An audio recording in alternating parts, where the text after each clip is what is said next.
From ato abusa from munyina aha UTV so eni omayimu ene amahodwo so nsam ayensa kane aboabo no eno na edru so ayede ebramo nakase boyi efri abeka junction ewo enkrakopon emu this way chocolate drink donya eni enso share special ice eno nso so eyensuo emu ode emu ye kroje ena afa special drinks eno nso emu gu ahodo ye ginger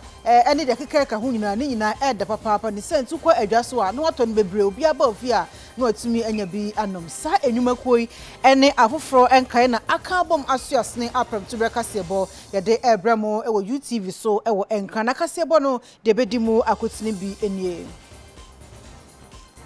Nana Adutwumwaa ekufo ado akobie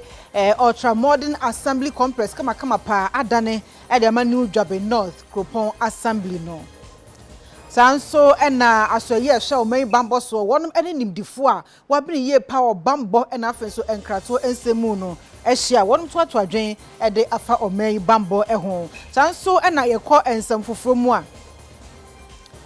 Nigeria ene Ghana dwadifo ya ne ntokwa ene mentim waseta abo mo ntempa ade ya Ghana fo bi wo motai ebosobo se Bojwa adwuma e wo se Ghana fo na ye ne se Nigeria fo abeye enam so ama Ghana ne Nigeria dwadifo no ehia woto adwen e de afasa wo hawe ehu ama ahodo so ensemu no Somalia mamu no ababeto dwa se ya wo bi keche e de fro man no emu wei ene ensem bia ebi eka ho na editie na edihwe ene aso no so krojia ye de ebramo e wo UTV so e wo enkran abeka junction Miidday e de Afia Adutwumwaa Morosa me ena ewie pram to brekasebo no me de ebramo afei ensem no mu enie Nana Adutwumwaa ekufu ado Ghana mampanya proba wako ewo epoye mantemu no amanebo ayensa aka echese New Dwabe North eye Kropon assembly no wasi eye ultra modern assembly complex kama pa ama womo nam so ama wagina aprobo no so akobia no a wadane ede ama wonum we ebeboa ama assembly nyumafo no womanya baby pa atena ayadwuma ahotomu ye hwe policies every 1947 there Nana Hawabai baby mother become perfect America. Say Obi cancer master America me boa no one person can correct. None no pray one back one person can. Why you be Amagana my imre feeder. Edwase. Na near me can't cry say Nana stay focused. Entian ye can. Methodist in 598 first time and and also last verse no was it that is the way that master went shouldn't the servant tread it on kwanya ya wura fa so no ni na sebe akwa wo mfa so se wura je bi dan kwase ye no anu politics of life je bi dan kwa wo tukwa kwa bridge from ya pe ka no kuma so man nkoda no nko Oba ensem ye won koye ba bia bi dan kwa nkro ene ne okọ bia ye meta bia ne akohisa nkuto de de bekuno so eno ana masi bi putimi gen hini kanye sa nanka na Ghana for no wo city mu gidi papa nana enti stay focus enti ne amanfo ka na hwe senia make no or say that is the way that master went shouldn't the servant trade it on na ma wahiniye no yawo ya yesi wadi sawo ya ne ye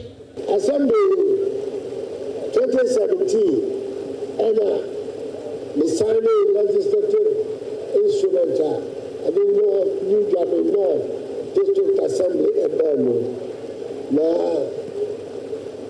other family so any abwa ano and then ya babisi eden fe Contractors here Machines King Wasu Enterprise Limited 3.4 million CD contract when about iron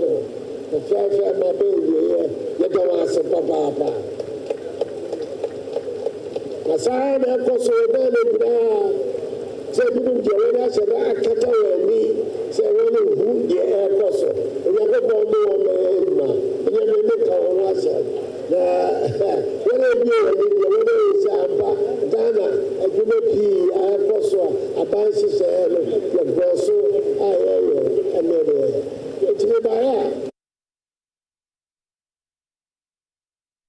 Bambo hun sam ajiegu ewo omeimu enam so ama Ghana for do no afa akonya so a wodi ensamone adechie ne adesen bia na no ena so ye hwe omei bambo so no wonom ene nimdifo a wabri ye pa ewo bambo ene nkratuo emu no wonom ehia woto atwadwen ede afa kwampa wonom ebefa so aboa ama omei bambo hun sam atumi akosuye womo ne UTV sam trofa twetwe nkoma momo de atodwa se bambo hun sam a Ghana for do no a womo nimdi e womu no ya na ekofom ekobasa ya na etiti papa.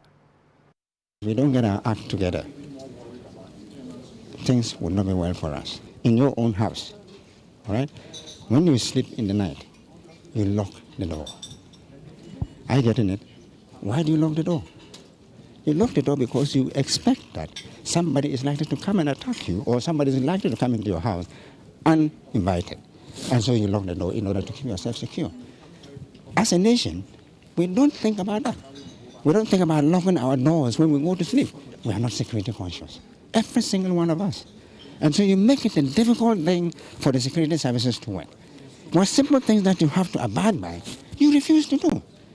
So you make the security services to do double work.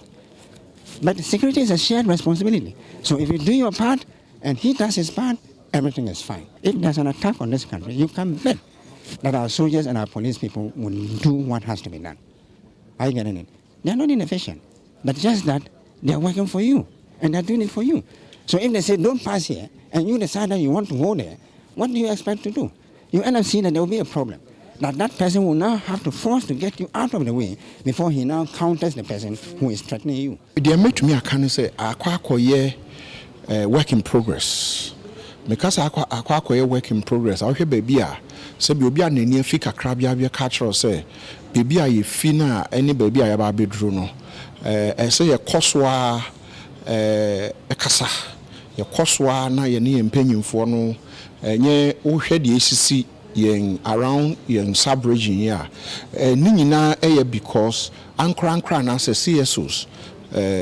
advocacy enye strong nti obehwe na bibi na asi na obe mia na no na amanfo de oyawo ne yakane say ne de keka wa ehwo mumu one day na explode ba ye di say soje ni bo wa e be kasa uhwe de asi wai mebo a obi a nani afi kakra bia those the soja for bebo obi eni ho obeka bibia but ne the voice of the ordinary person is strong. The media has added into ama yes serve as checks and balances for amemuro no ene ne bambo o man bi eni wa betumi akoyie se ne bambo no enkoyie a edwadifo ntumi nkodwam omo kwafo ntumi nkwafo media fo ntumi nkasa. We need to be more responsible in the sense so who bibia enkoyie a na wabo ye mpanyimfo na mane security issues no ya na bambo hunsam no yemfa serious, but it is about time government say ubetimi ahwe omaso no adu omaso yi a the first point ne say ubehwe obambo hunsam yi bambo sam atochima oman no ebegija enti eniji say honorable kandapa waba be meeti yen a ye wonim de efa bambo ho na woni ye eche adwen afa kwan ya ye nyina betimi aka bomu ni aboa ma bambo nsam etimi akoso na wo bo modern se woni ye nyina be engage na ya nya adwen kire se wo kire se bibi ni na wo ye kra na onye ni ya ye men no ni ye ne ncha adwen na adwen kire no ebetimi aboa ama bambo ho nsam no etimi agina yie. Asweye ehwe ensase ene emu agudie eso no womu akoye amamre ama Forest Plantation Development Fund empanyufo ebeda sa foto no ano eye management board no wonum akoda no edi wonum ebehwe aboa tutu enima yie na yenkwaye nso a ese no so wo mahwe agiagiram ama bibia atumi akoyi. Forest Plantation Development Fund Management abedweko no aso aframu ehwei Oswafo be de chwe nsase ne obade nipa so. Onimonyafo Benito Wusubio ne gina oswafo a wada asoye na no emo muso afremu ehwaye ene ode to omanimu echire mu se eba nsase ene obade nipa na eboa Ghana pa enti ebra omaso afremu ehwaye sabedweku omanyire omo enye adwuma wachire mu ebiem se kwaye bretu awodo epesi ehyemu kina eboa yen ni yenya yen nsase ne biem nso edomo abemu adepa chairman na kase ye koye nim no wosi ye hwe enua koro na wo modua no efi se wosi won kodua tik 15 years wawo ni mabunu ko ka kire ne se won kodua ye tik 15 years na 15 years esoa anzan wanya ho mfaso a so hu se asem bia edin kakra numti womse womode asise ba womoso ebehwe na womaboa na ye woma introduce enua te se mpempro bamboo ye na nim se 3-5 years na womo harvest na bamboo na nkran ha okọ musa ba ko ye 3 cities udua ba ko so a in 5 years na be ne comes no kan ya wo benya be 50 plus enti na chese utwa wosan twa sa 50 ne so a o betimi atwamu mienu ansa ne ye onya post no enti wo multiply a wanya 100 na emom kan hunu se exactly a year no na bamboo no wasan nyi bibiem na wosan twa enti na chese ade bi a wo mu de beka ho a me de mefo so ne yahwe ne aboa wo mo ama wo matimi aye Otitina nima abedweko no nana yawo osai berima enso ni UTV kasache mu se dwuma no mo beye ya be so die so pass ye percent kra no wo ba plantation establishment no mo na plantation establishment no wo hwe mfie dudu a obedi ansa na plantation no ayesika na nkra no mane nye ho nti ya be sisi ya board way ya be de ye pese chemu kana pa ene sede ye benya dua bia enua bia en ebia be mfie num mfie nsia mfie nson na asate na utumnyeska frame nti nua no de edika pa e wose adwere ho ene mpampro ana bamboo eyesika nko afenso se fa ye kwaye ya ni nyina asan chese wudua bamboo no so the friend forest cover no etre sesia na ayefuye nti bamboo ene butaye sie ne so pa se ye board ye behwe ama ye be develop ye be promote plantation.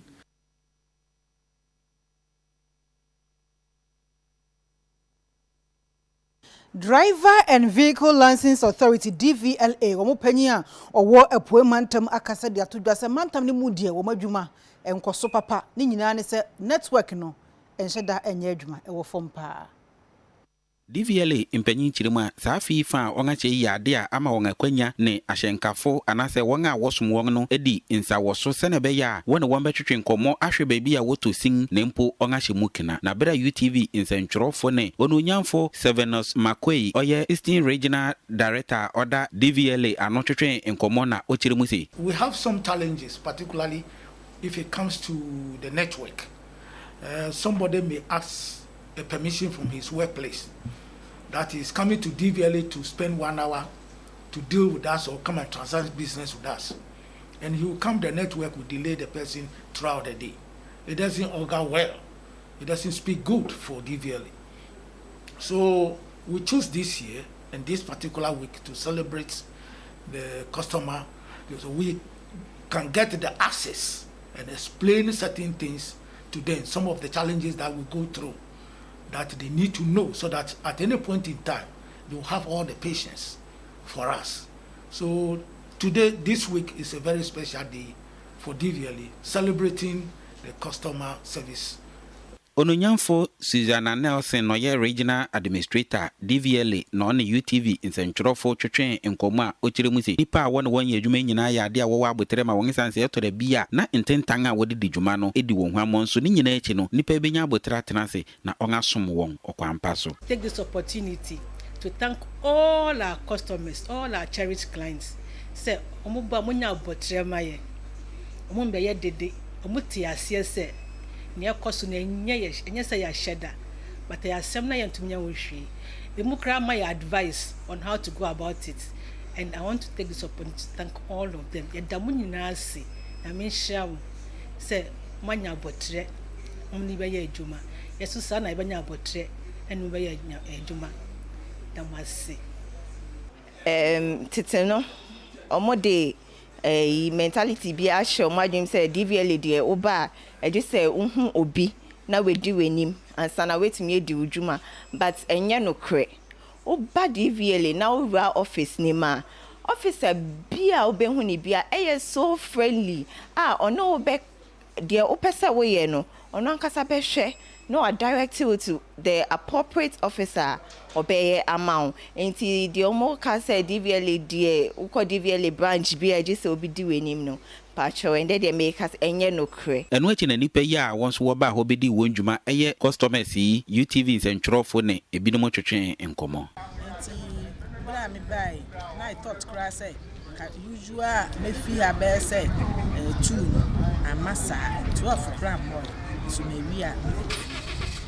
say improvement about Kaneno na Social Security and National Insurance Trust Senate for enye adwuma memenda na se said o masha tie eye adwuma memenda bia I no no October bosumi ewomia na mo ahya memenda adwuma ase. Social Security and National Insurance Trust Senate and a woman if chese a free nyamia domwa October busumi ya ye wramu eye hinimi busumi womu fiti ase aye memne da adwadie na chiso omni adwadifo and womu customers ebedi enkita ho said ye nkomo ye adwuma free adwada kopem fia danom womu de memne da apeso eno nti won ma danedi a ekoso Airport City branch Trust House ho and adwumedie eye na eno and a Deputy Director General Ewo Snit in charge of administration and finance Ura Michael Adote Ado watch say Snit memenda dwedie no eni nyina e ka se ombema omanfo anya won gidie enunti eno omde san hyehyeye aba we no enya de a wo mo etena se adwene ho bio na emom wo mo yes san hyehyeye se de be ye beboa ama omo clients ene members ya wonom ewo Snit mu no wo mo ahu se enyoma ayefo ewo mu a obi abetimi ababe ka ho bi. This whole thing came about because SNIT, for a number of years now, past few years now, we've been on a focused drive and on a journey to be customer-centric organization. We have pivoted to face our members and clients to provide them service and very convenient access to all our services. That is the main reason. Then over time, too, we heard our members and clients, some members of clients, requesting that we provide them this service on Saturdays because of their inability to come and to come and engage us and transact business on Saturdays. So based on that and listening to them, we decided to embark on this. So now on Saturdays, if you go to one of those selected branches, you'll be able to transact businesses with all the services that we provide, almost all, to transact businesses with us from 9 a.m. to 2 p.m. every Saturday.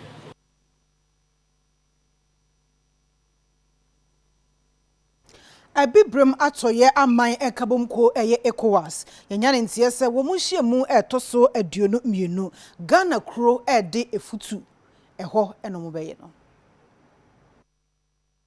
you there. Honorable Alexander Afia as the leader. Immediately now, ECOWAS in the band or building a local organizing committee. Miidday, me are the chairman of the accommodation committee. Me are the chairman of the event committee. Me a leading member of the security committee and a leading member of the sanitation committee. It's in my area in there.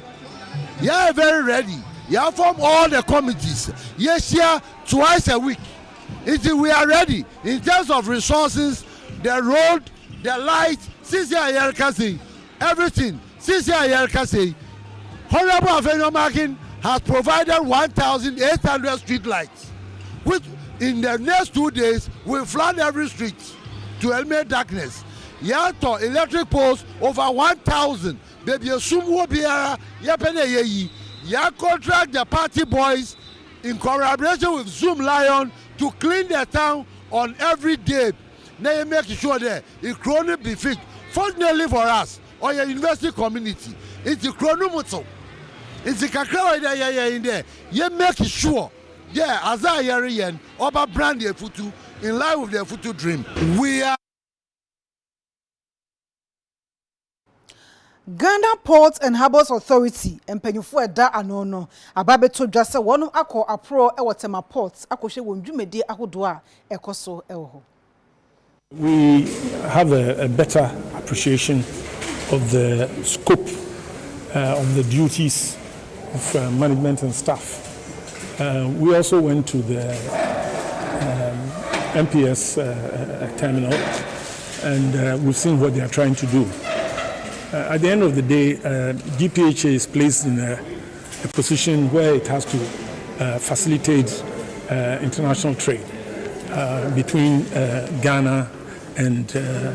other countries. What is becoming increasingly clear to us is that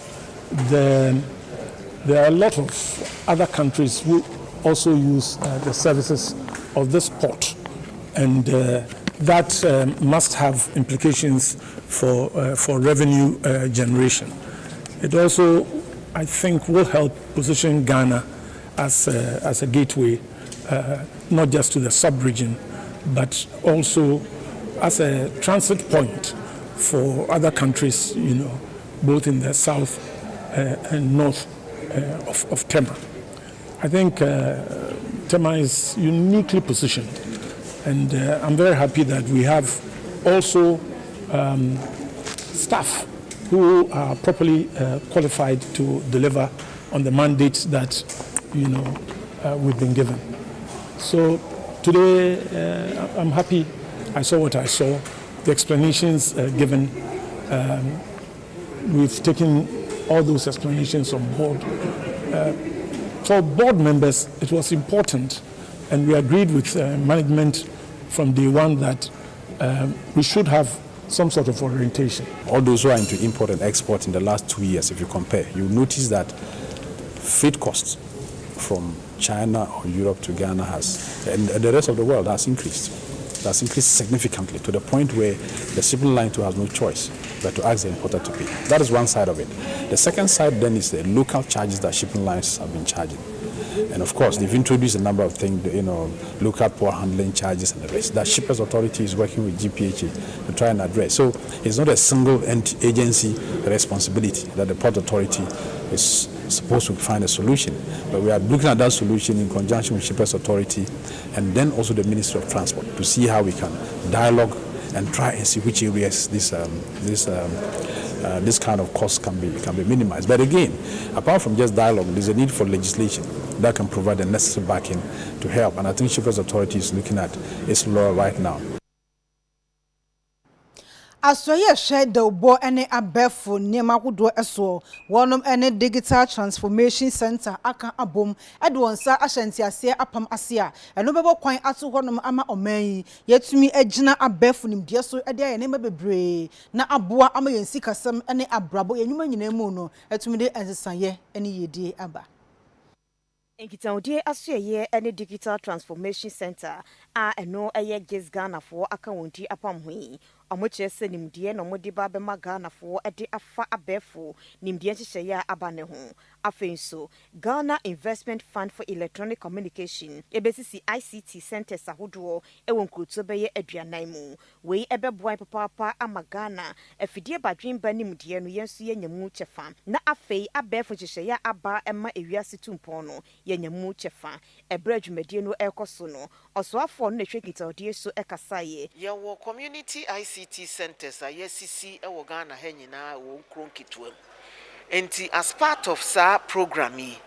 yebehye mu ekena ebi wo ho a ewose yede equipment kakra ekogum na ye training enkrofo na omo ye adwuma wo ho no so no mo so atumi aboa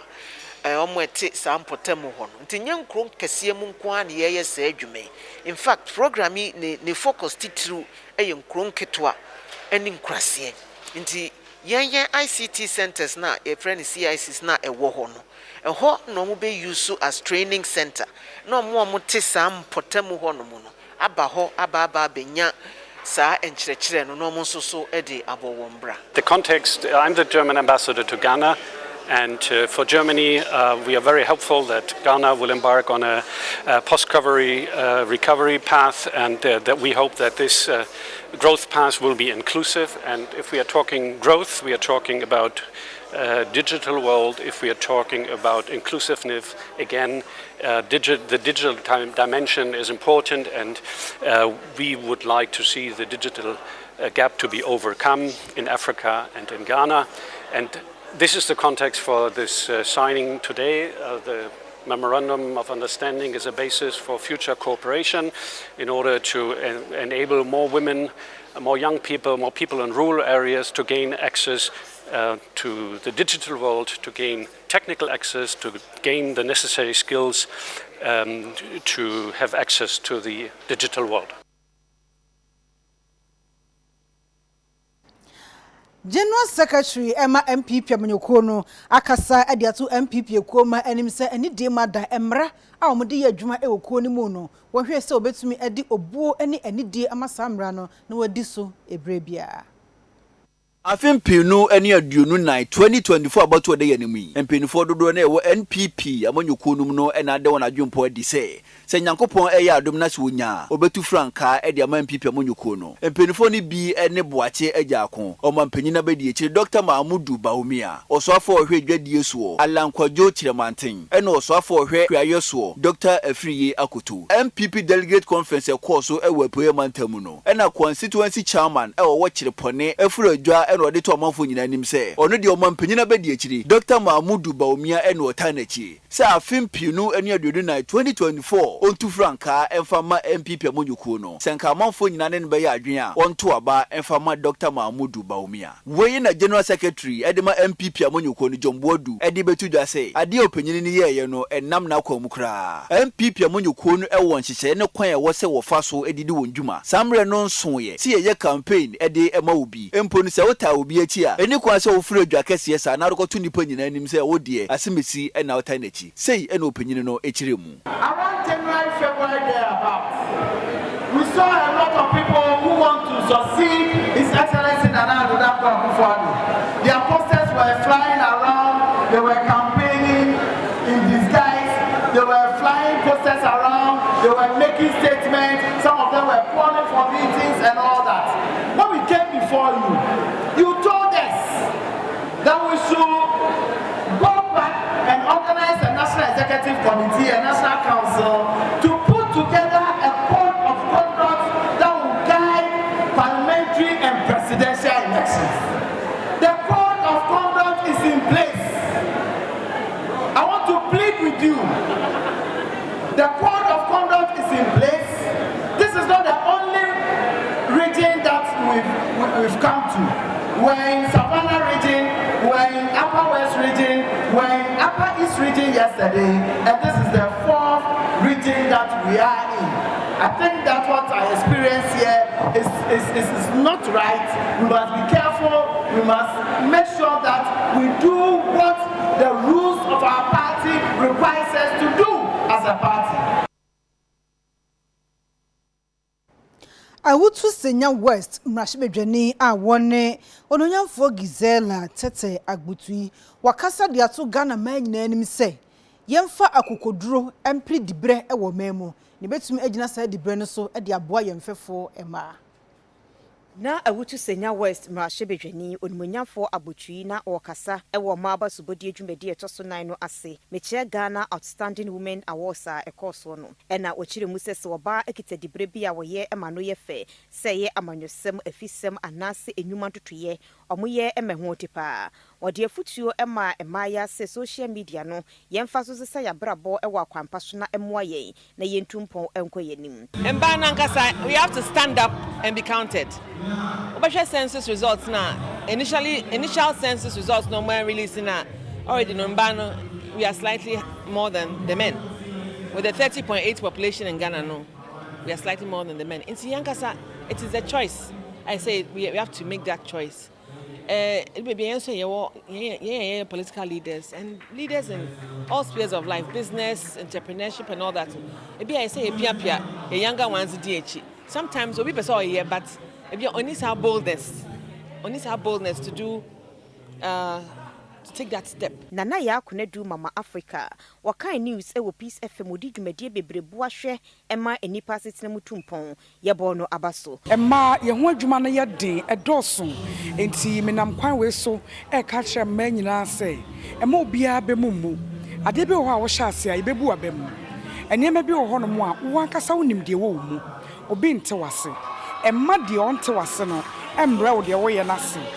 sese ye yi enche ye ne yi municipal metropolitan and district chief executives ema kakra bi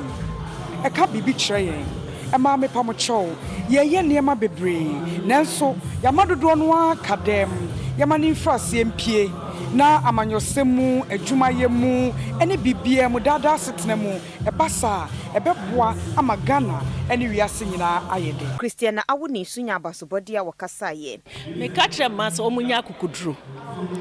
obo a woni akukuduro nya wo beye obetimi aprema kom nanim enso akukuduro ni ho ena wonya obi nso nhye ni nkran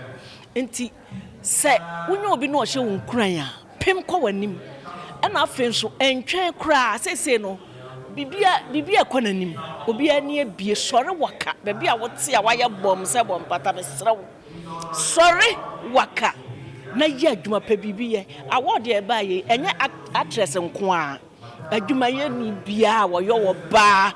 oba kukudrufo ene ya hye wo man monyam timesrɛ wo oba bia wɔyɛ bɔte bia kenya wo ho na sorry na abenya ni monyam medase.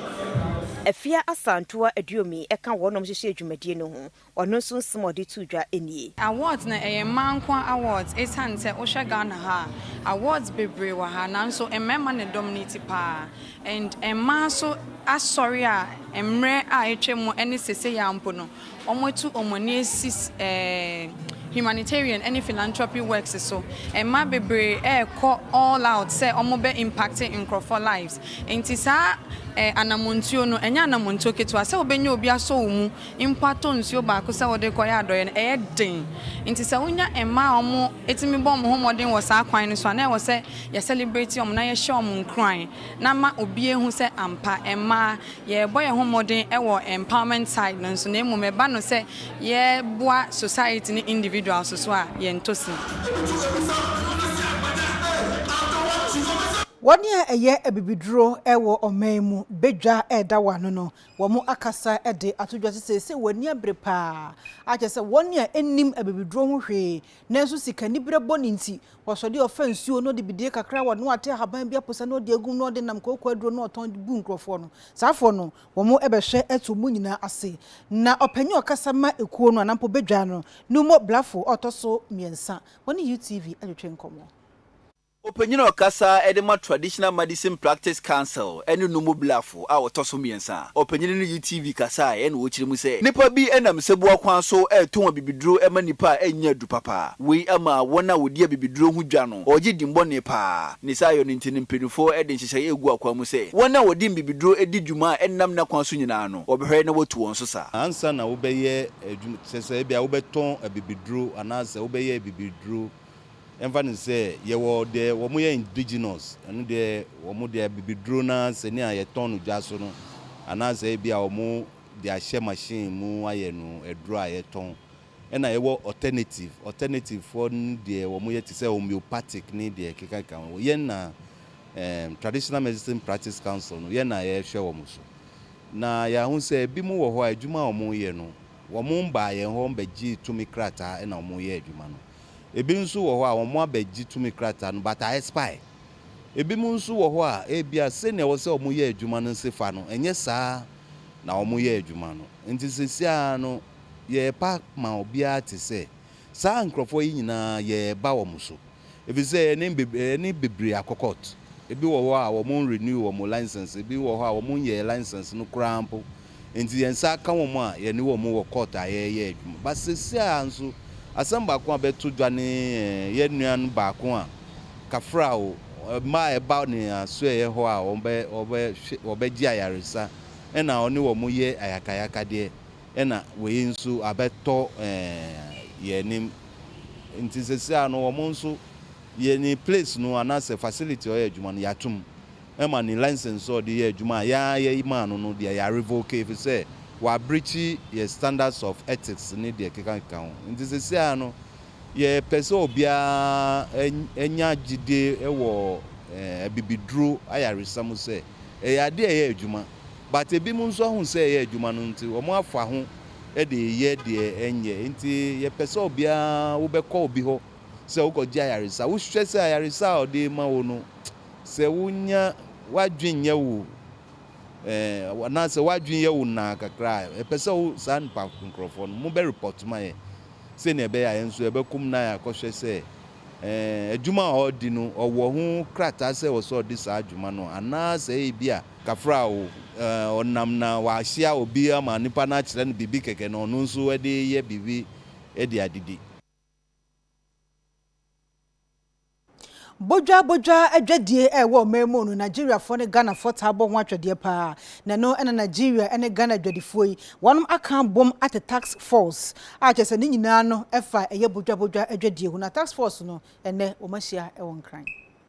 Tiefo ebekaya mentime ho ase bi esoriye ewo Ghana adwadifo ekuo eyaguta ena afi new tag fo a wo mo eye Nigeria fo wo mabese wo man Ghana mu a wo mo edidwa na saa basabasa ye ne mentime ho ase ne esoriye no aban eye se wo mo entenansi ensi nkonwa ento ato adwen na asomdwie entume emra na eno enam so amasesi ya trade ministry no wo mo ede joint implementation tax force bi aba wo mo enyina ebi eye Nigeria fo ebi eye Ghana fo wo mo eba betenansi ato adwen na saa asomdwie na wo mo hwehwe ewo adwadie mu no atumi aba Frank Ajekum executive secretary Emma Ghana Intervention Trade Chair na wono enam so ene UTV ekasa say the purpose of this committee was implement details of the agreement that was reached between the two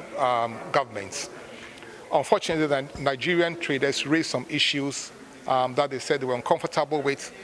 on the terms of the terms of agreement. Subsequently, the meeting was adjourned about 2-3 weeks ago to enable the Nigerians consult their government, and so we can have a meeting today on what the government's advice was. Unfortunately, at this meeting, the Nigerians told us again that they've not finished their consultation with their government, and so we could not really have any, we could not carry on with the meeting. The meeting had to be adjourned for another 1 week in the hope that by the time we meet again, the response from the consultation between the Nigerian traders and their government would have been resolved, and then we can move ahead from there. And in the interim, the meeting has asked the Ghana Traders Union Association to also hold off any actions until we have a response from the Nigerian government, and then we will know what to do from there. So that's where we are at the moment. Enuachi ena Silvanos Dawuda ono efri Nigerian High Commission na ono nso efa kwanya we so e de nsem sei etudwa. Well, I think the meeting was basically a success because we were able to convince both sides of the need for them to cease fire for a while we look at all the issues. And it was agreed that the Nigerian side should be able to present the documents they are expected to present in the next meeting. And I'm sure this time around they are going to be in compliance with that. But there were some technical issues that we are going through. And I think also it needs some conviction on their part to other traders and retailers for the need for them to be in compliance, because there are laws of the land that must be complied with for them to participate in the retail space in the country. Enuya aye de ko amanhodo so ekoton no say eye forestry commission ashase eye ho tete e de ama omanfo na wonom echese we ebeboa ama Ghanafo binum anampa ho binum a etora bi a wonom etabu anigu emra so ewia Ghana enua bebi se rosewood ni nua nkaye e de kwa amanhodo so koton die no ni nyina eto etimi etwa. Yeah, developing mobile app application. Technology it may identify dua. Nti every na ekono se wokotwa dua bi se hyedua na so kwan ni denya enye ye biom. Ye nkofo na mo kwan so nyina no mo mobile app application e be den e be hu dua kura wa kwan den wakotwa. Na ye ne sabe boa ma etme boye kwan no ho ban. Esan se dua bi okwan mu esanti no. Aban aye nhyehyɛ bi se ma ye ntwesa dua no ye nim bi e bi se rosewood. Ne ayi na sen hu din bebre nkofo twa eye de dua hoforo e de besen ko twa sa dua na de mobile phone application be den e be chiw ebi onso ya hu se ndua bi so afoforo so free kura afoforo so eba se na no port no ye hu se minister ko bie containers bi ero so da free Nigeria baaye se free Nigeria we free hill se the mobile phone application we hu dua kro nti untimi mfa ya chi nti ene sa abo ma ya bokwan no ho ban na betu abo aye ma nipa bonefo so mpeso mo fa kwati kwan so na sika so mo tua ma ban mo ntua ma ban no enye ye biom esan se hu dua kro a wo twae na wagina so atue sika efata ama ban nti se ano omombe ye adwuma ewo kwan etene so no omotima kwaso ye no omo ye nipa bonefo mpeso de kwati kwaso ye adwuma no enye ye biom the mobile phone application ebe chon ebe bo ma ye kwan no ye bo ho kwan no ho ban na ye nyina fa so afiri kwan mu no ye nyina atimanya na betuma bo ma ye staff so mo kwan no so nyina no omotima ye adwuma ahunpa bone phone no na atima chi won se ne be ye kwan no betimi abon ho ban sa mobile phone application ye be chechira carpenter fo ene mo di dua di dwuma nyina kwan betuma fa so e de hu dua kro mo to wo market se ne be ya obi enfa dua bia ye de entwa won no motimi de dua pa no ye adwuma ma na che Sayeko commander Edina Eguafo Ebrem Kroponi mu fifi mantemu a yanya ne ntie se nkoda makomako ensia ekọ epomu se omu ekodware emu ennan ensio no afa won ya na no memre de antia sempa free commander ha de tie ne se ya school for nkora be nsia eba beach ha ebedware na emu nan na ensio no afa omko na emu mienu no kra no kensuo no form but yetiri ye ma krofo tumi eyi wo mo free nsuo no ntam nti me no gina ha kasa de sa krofo mienu no ye de onko hospital no wo ho aton a se wo mo fie na nan na nsuo no fa wo no ba kon fie ye 20 years ba kon ye 15 ba kon ye 13 na ba kon ye 12 ye nkwara nketo akra na dada memre da no emu mienu pe na ehu yenya wo mo bodies no na mienu aka de enra na nsuo no de eyi baako ebeto ho na nanso yete se nsuo na yi baako abeto ho yete ye no na se yentumi ntra ho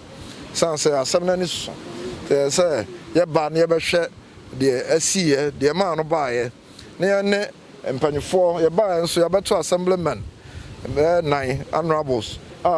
baako de ono ne area ne important no ahaka ho ye ne o ma twetwe nkomo ama o ma cheche bia mu na chief fisherman no so ono so wa ha ono no asem ne se aha no kra no ye ba bia sabe amamra no mo ye wa ha aye secret place aye ba bi enkwara no so mo ho se police for ene afarefo yi patrol ono ho ano na o mo fa akire boko na emse o mo so be hye ha na so mo agi o mo ani o mo ayeden yo ene se atro nchem se ato o mo yi Awusanfo de kasebono eko amahudo so ensem emu se ukọ Somalia manu emu a won yeti anafo FM ye Southern Somalia manu no ababe to dwase enipa beburu apem eyade a Somalia mpanyifo awo mo kachi apabo wonom ede afri Somalia manu emu amane bono kwasu echiremu a sa enipa mu ye bese apem no wo mo atsena Southern Somalia honom bese emfi aduonu 20 years ni mpanyifo chese no etia emra na wenu enna UN omo officer hwe adasan yie die ensam so no wo makasa atia se da bi da de kwaso do twa kai enya kra esan say to sampo a ebema bamba ho nsam agiegu e Somalia manu emu Awusanfo na ye ka musa prem to reka seboy efi UTV so e wo enkran abeka junction ye twen ho abasesia